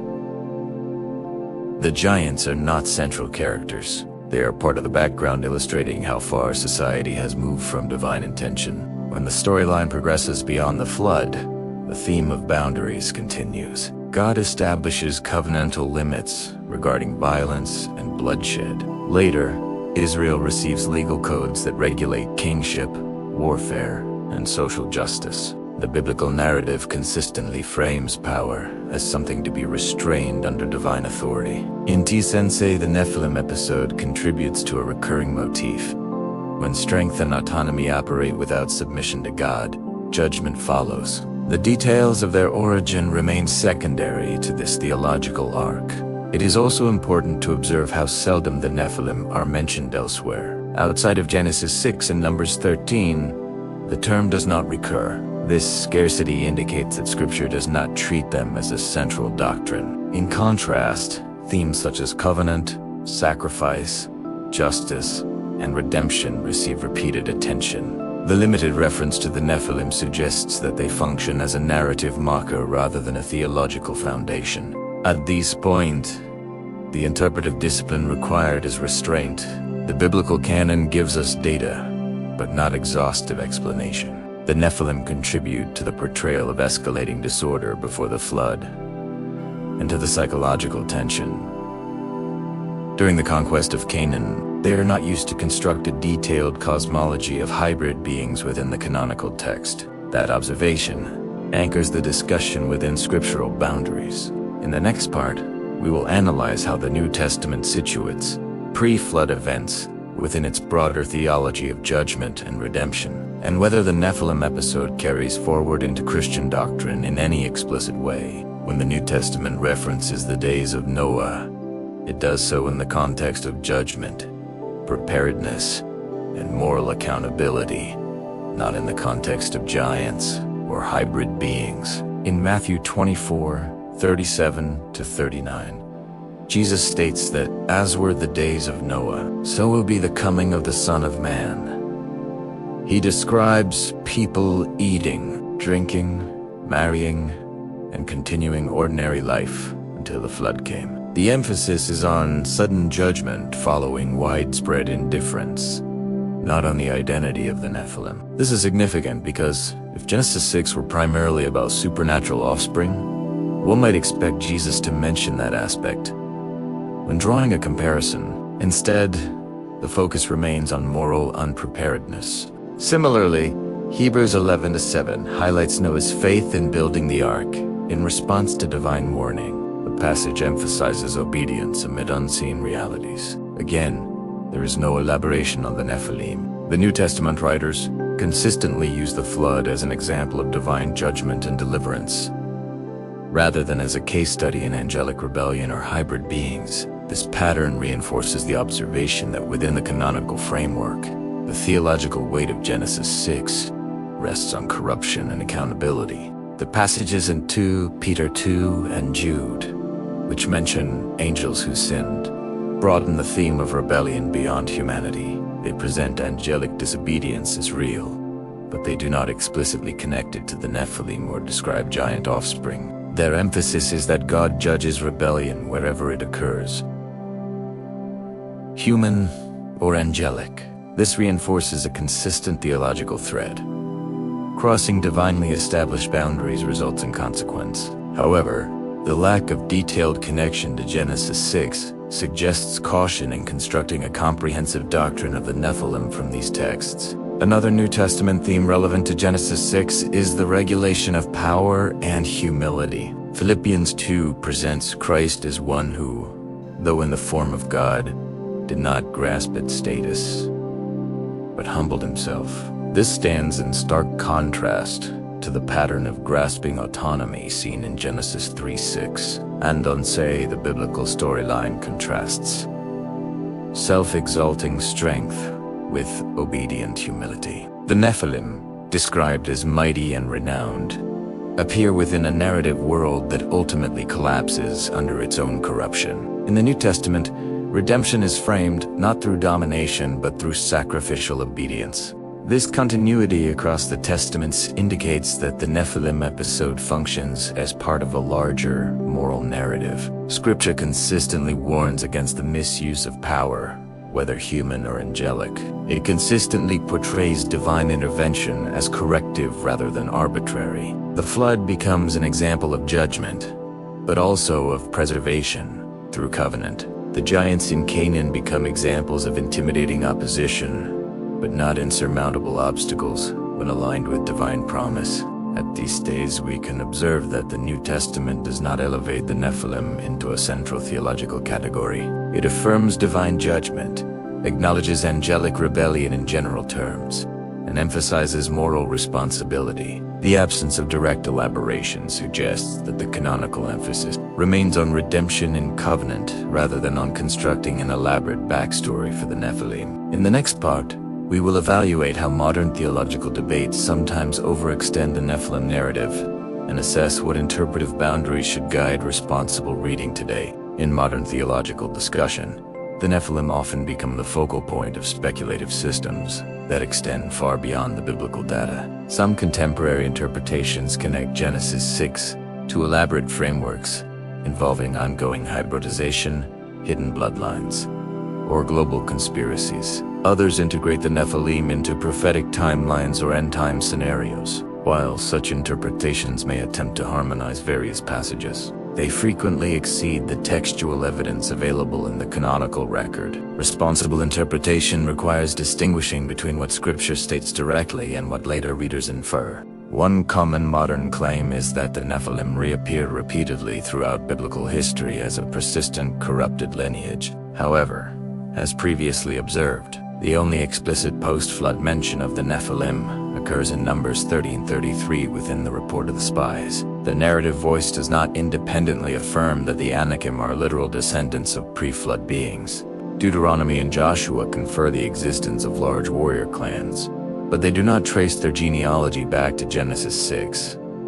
Any assertion of continuous hybrid bloodlines therefore rests on inference rather than explicit scriptural documentation. Another modern development involves reading Genesis 6 as a template for contemporary supernatural activity. Some interpret the days of Noah reference in Matthew 24 as implying a return of Nephilim-like beings before the end of the age. Yet the immediate context of Jesus' statement focuses on moral unpreparedness and sudden judgment, not on hybrid giants. The analogy centers on complacency in the face of impending accountability. Expanding that analogy into a prediction of renewed Nephilim activity introduces elements not directly stated in the text. Academic scholarship tends to approach these modern claims with caution. Most mainstream scholars emphasize literary context and ancient Near Eastern parallels rather than constructing ongoing biological narratives. They recognize that Genesis 6 shares motifs with surrounding cultures,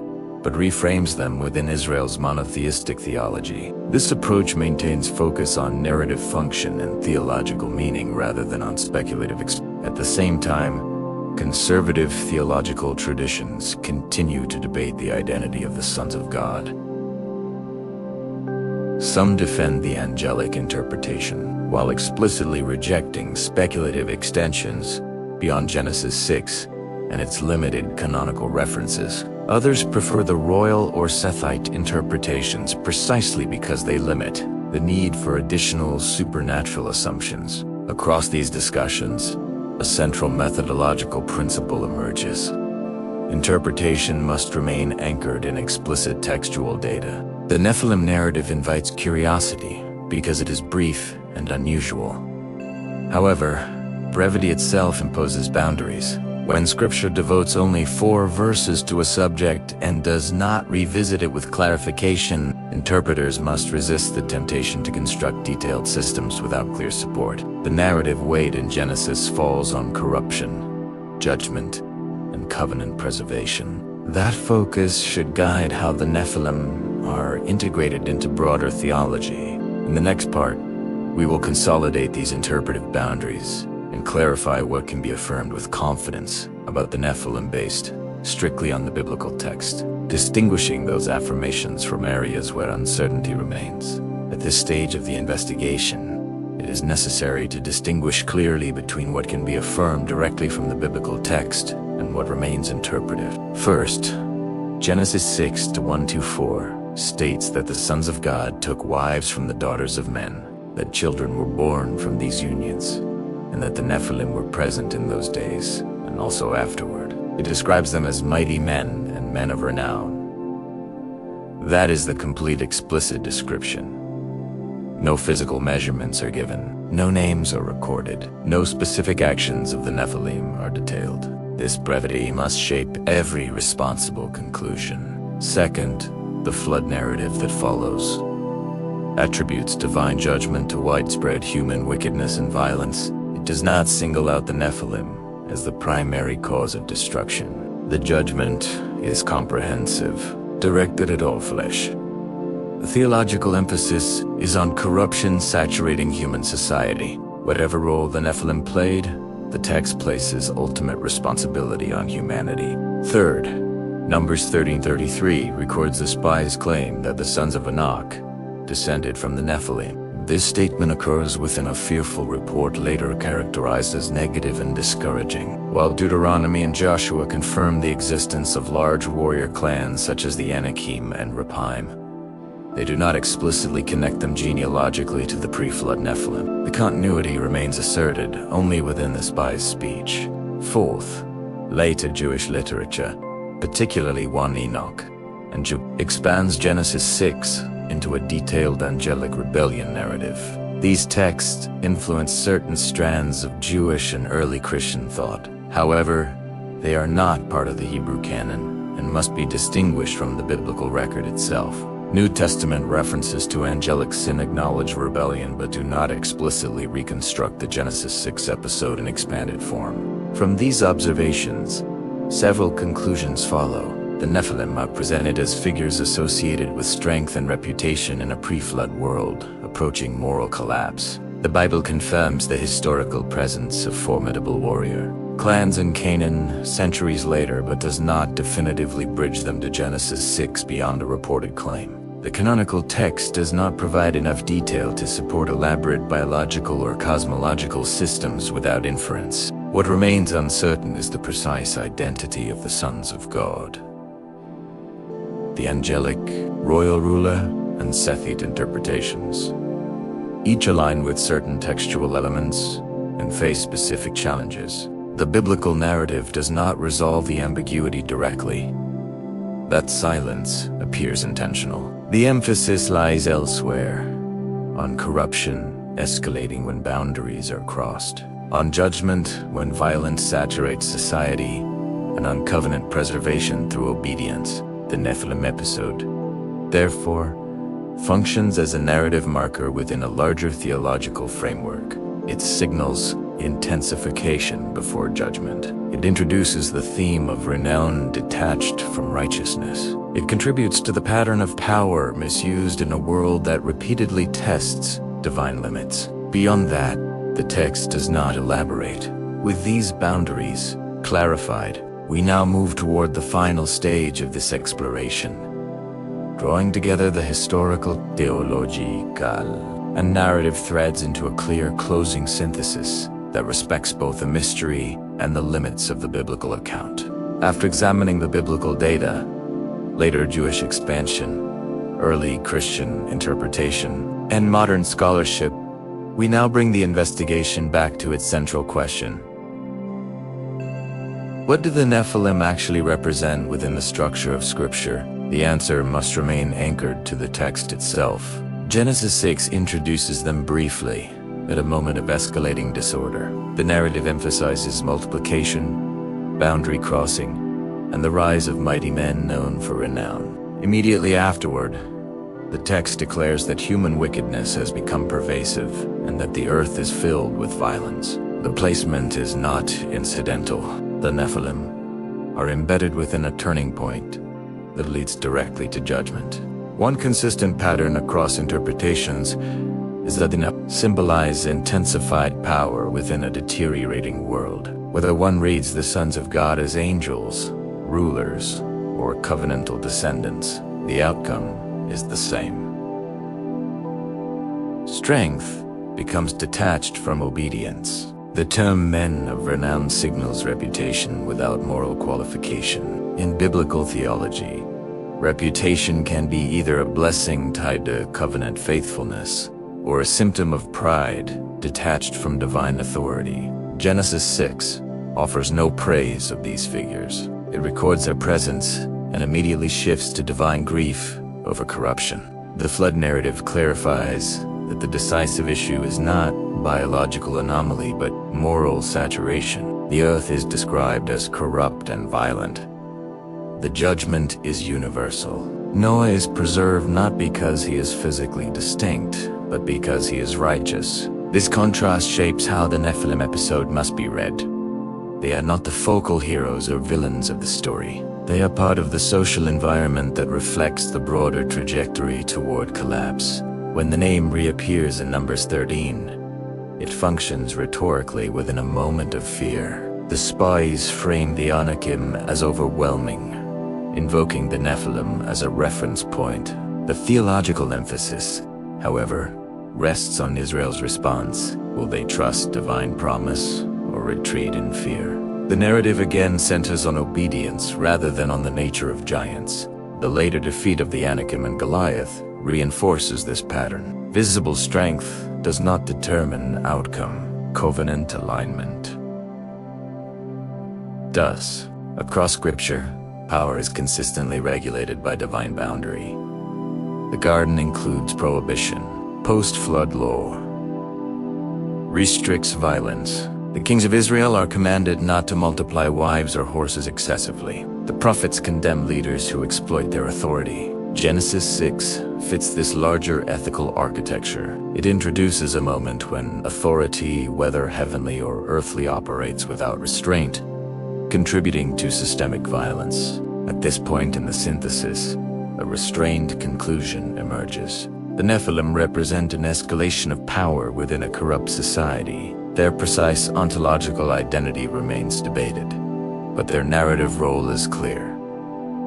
They mark intensification before judgment. Scripture does not dwell on their anatomy or genealogy. It dwells on corruption and consequence. In the next part, we will address one remaining issue directly. Why does the mystery persist? And what interpretive discipline does that mystery require from careful readers today? The mystery persists because the text is brief by design.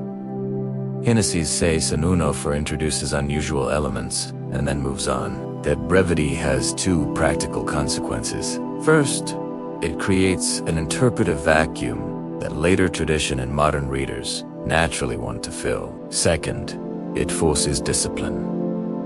Conclusions must remain proportionate to the evidence. In most biblical passages where identity is central to the message, Scripture clarifies identity through repeated references, named figures, or explicit explanations. In the Nephilim passage, Scripture does the opposite. It provides minimal information and immediately turns toward judgment, covenant preservation, and the mechanics of the flood narrative. This pattern suggests that the identity question is not the primary point. The passage functions as a marker of intensification, not as a detailed origin story. The Bible often employs this technique. It can present a significant reality without exhaustive explanation, focusing instead on moral consequence. For example, the serpent in Genesis 3 is not explained in detail, yet its role is clear. It catalyzes disobedience. In a similar way, Genesis 6 introduces the sons of God and the Nephilim without full exposition, yet their placement signals that something has intensified in the world's moral condition. This requires interpretive discipline in two directions. One danger is overextension, building an entire worldview around Nephilim biology, hidden lineages, or ongoing supernatural programs without direct textual support. The other danger is over-reduction, dismissing the passage as meaningless or irrelevant because it is unclear. The responsible approach is to keep the discussion anchored to what the text actually uses the episode to accomplish. Genesis uses it to frame a world approaching judgment, characterized by unrestrained taking, renown without righteousness, and violence, saturating society. When later Jewish tradition expanded the narrative, it did so to supply causality. The Watcher's tradition explains how corruption spread and why judgment came. That expansion served a real interpretive need in communities wrestling with the same ambiguity. But the existence of expansion does not change the canonical text's restraint. It tells us how ancient readers interpreted Genesis 6, not what Genesis 6 explicitly says. The same principle applies to early Christian writers who adopted the angelic view. Their interpretation reflects theological priorities and inherited tradition, but the canonical text remains the baseline. Modern scholarship reinforces this point by highlighting the limits of linguistic evidence. The term Nephilim appears only twice. The phrase, sons of God, has parallels elsewhere, but context varies. Comparative ancient Near Eastern studies show similar motifs, but parallels do not automatically determine meaning. Each layer can inform our understanding, but none can erase the fundamental constraint. Genesis 6 is intentionally concise. This is why the most stable conclusion concerns function rather than anatomy. In the narrative world of Genesis, the Nephilim stand as part of a pre-flood society marked by power and renown. In the narrative world of Numbers, the name functions as an intimidation reference point tied to fear. In the broader structure of Scripture, the recurring emphasis is that power without submission leads to collapse, and that divine promise is not defeated by visible strength. In the next part, we will translate this synthesis into a clear, factual takeaway. What a reader can responsibly say about the Nephilim in one statement, and what a reader should avoid claiming as certainty. A responsible one-sentence statement about the Nephilim, based strictly on the biblical text, would sound like this. The Nephilim are briefly described in Genesis 6 as mighty, renowned figures present in the pre-flood world, and their name is later invoked in Numbers 13 within a fearful report connected to the Anakim. But Scripture does not provide detailed explanation of their origin or a confirmed genealogical bridge between pre- and post-flood references. That statement stays inside the evidence. It acknowledges the data points, and it acknowledges the limits. From that foundation, several specific affirmations can be made with confidence. First, Genesis 6 connects the Nephilim with the context of multiplication and moral decline. The narrative places their mention immediately before a declaration of pervasive human wickedness. Second, the text describes them in terms of reputation and might, not in terms of explicit physical dimensions. Third, the flood is presented as judgment on widespread human corruption and violence. The text does not isolate the Nephilim as the sole or even primary cause. Fourth, the Conquistera texts confirm the existence of intimidating, unusually tall warrior clans such as the Anakim and Rephaim, even if the label Nephilim appears only in the spies report. Fifth, later Jewish tradition provides a detailed angelic framework, but that framework must be treated as interpretive expansion rather than as identical to Genesis. From that same foundation, several claims should be treated as uncertain or avoided as certainty. It is not textually certain that the Nephilim are the direct offspring of angels, because Genesis 6 does not explicitly define the sons of God as angels, or explicitly define the Nephilim as their children. It is not textually certain that the Nephilim were literal giants in the sense of extraordinary height, because Genesis does not specify size. It is not textually certain that the Nephilim survived the flood through a hidden lineage, because the canonical genealogies do not provide such a bridge in Numbers 13 places the claim inside reported speech. It is also not textually certain that the days of Noah reference in the New Testament predicts a return of Nephilim-like beings, because the New Testament uses the flood primarily as a warning about judgment and preparedness. This distinction between what can be affirmed and what remains speculative is not merely academic. It shapes how Scripture is read. The Bible often leaves certain questions open while emphasizing moral consequence. In the Nephilim case, the moral and theological emphasis is consistent. Unrestrained power, boundary crossing, and violence lead to judgment. Covenant obedience leads to preservation and eventual fulfillment of promise. The narrative weight is always placed on human response to God, not on fascination with extraordinary beings. If a reader chooses the angelic interpretation, it can be held as a historically attested reading with strong roots in Second Temple tradition and certain early Christian writers. If a reader chooses the royal ruler interpretation, it can be held as a coherent reading aligned with social realities and the violence theme in Genesis 6. If a reader chooses the Sethite interpretation, it can be held as a morally coherent reading that emphasizes covenant compromise and universal corruption. The key is recognizing that Scripture itself does not settle the identity question decisively, and therefore, dogmatic certainty should be avoided.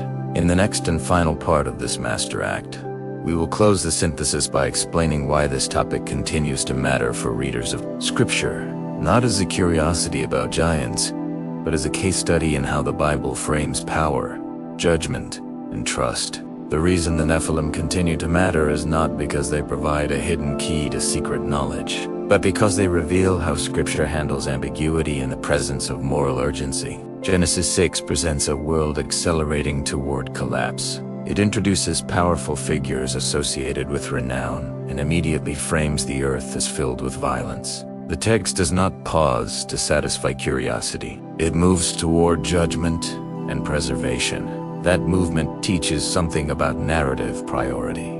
The Bible is more concerned with the direction of human society than with the anatomical details of unusual beings. Throughout Scripture, strength without submission is unstable.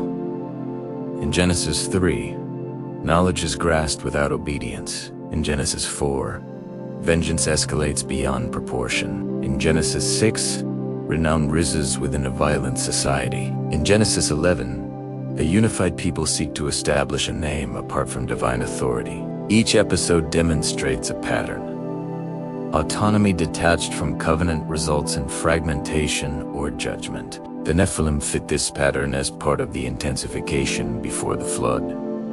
They are not the center of doctrine. They are a signal within a trajectory. The later references to giant clans reinforce this thematic consistency. The Anakim and Rephaim represent visible strength that intimidates. Israel's response to them becomes a test of trust. When fear dominates, the people retreat and suffer consequence.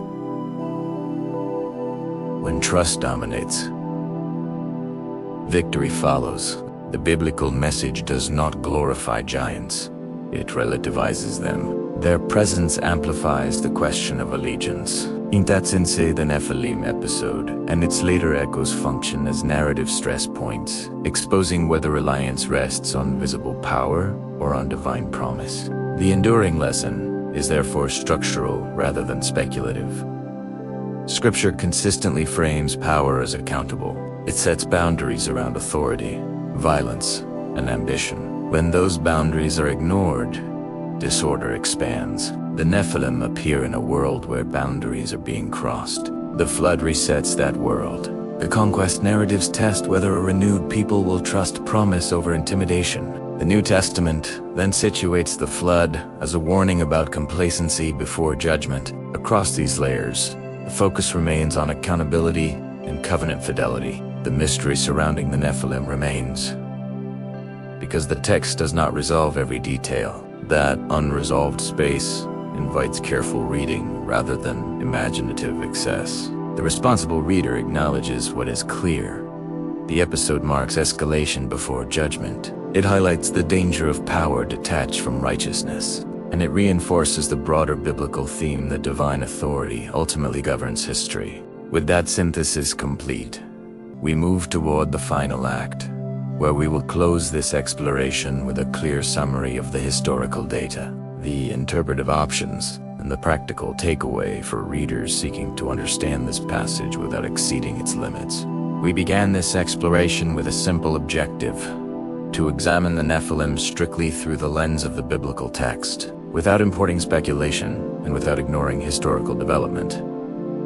The investigation moved chronologically. First, Genesis 6:1-4 introduced the sons of God, the daughters of men, and the Nephilim.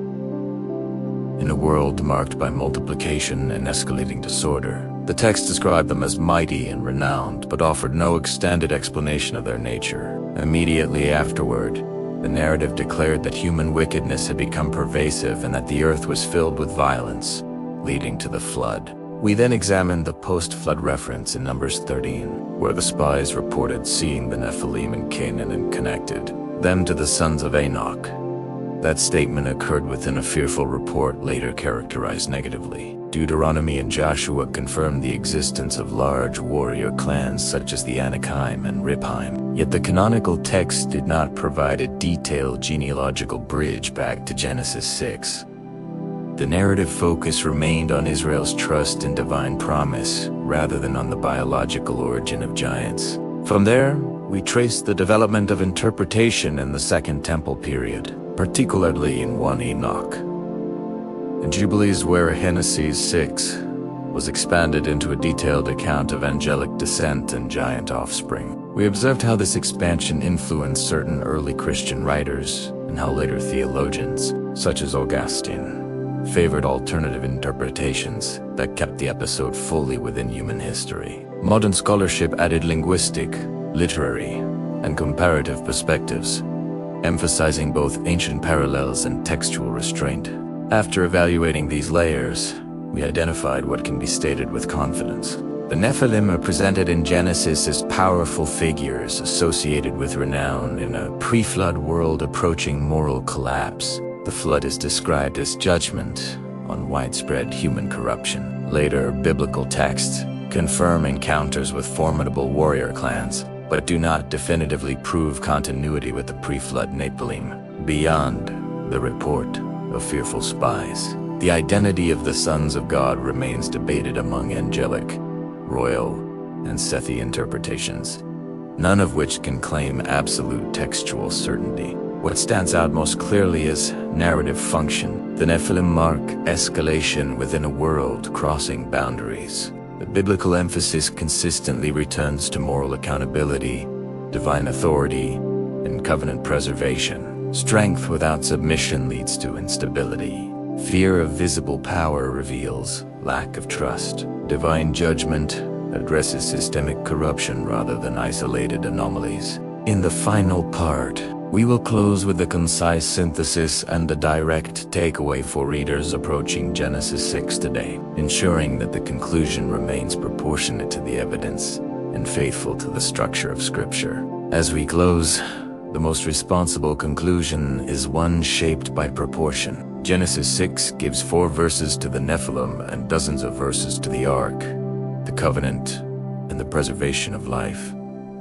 That imbalance is intentional. The narrative does not elevate the Nephilim into a central doctrine. It presents them as part of a deteriorating society on the verge of judgment. The text does not answer every curiosity about their origin, and it does not attempt to construct a detailed cosmology around them. Its focus is moral trajectory, not anatomical description. If one reads Genesis 6 carefully, the central movement is clear.